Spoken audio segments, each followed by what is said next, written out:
G'day, I'm Damien Sterling from Wollondilly Shire Council. I'm the Environmental Education Officer and we're out here in the bush today as part of the Wollondilly Koala Conservation Project.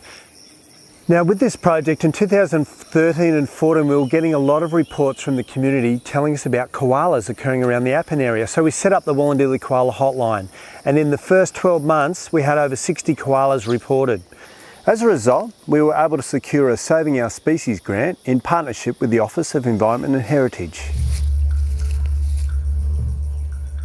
Now we're in a Koala Habitat corridor that runs from Appin down to Wilton and through down to Avon Dam, and we've got big forest red gums and stringy barks, which are all primary food trees for koalas.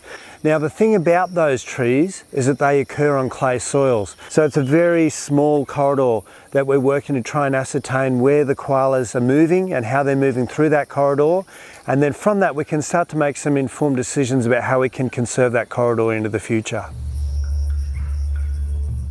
Now we've been working closely with the OEH and the Koala Health Hub, and 15 koalas have been collared for tracking.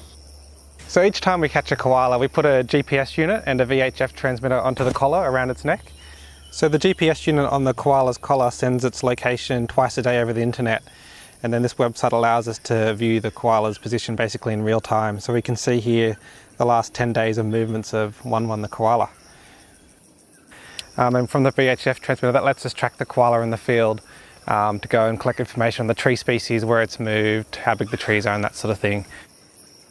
Now a lot of the koala habitat areas of the corridor actually occur on private lands. So currently, as part of the project, we've been out to 60 different private properties, and everybody who owns those properties has been really excited about the project as well. If you see a koala hanging in a tree, give us a call on the Wollondilly Hotline so that we can come out, confirm the sighting and add that information into our database.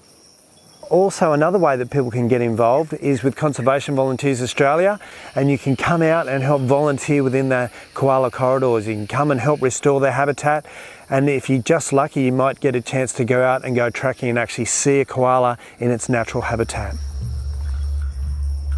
One of the big issues that we have here is that koalas have been struck by cars on Appin Road, Picton Road and also the Hume Highway. With the information that we've gathered about road strike of koalas, we've been negotiating with the RMS to try and get some protective wildlife fencing on Picton Road, particularly around Allens Creek and Cascade Creek.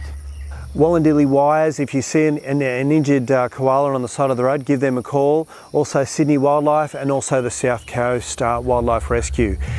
The important thing about these koalas is that they are the only disease-free population in the state, and they're only a small population. There's only 350 of them.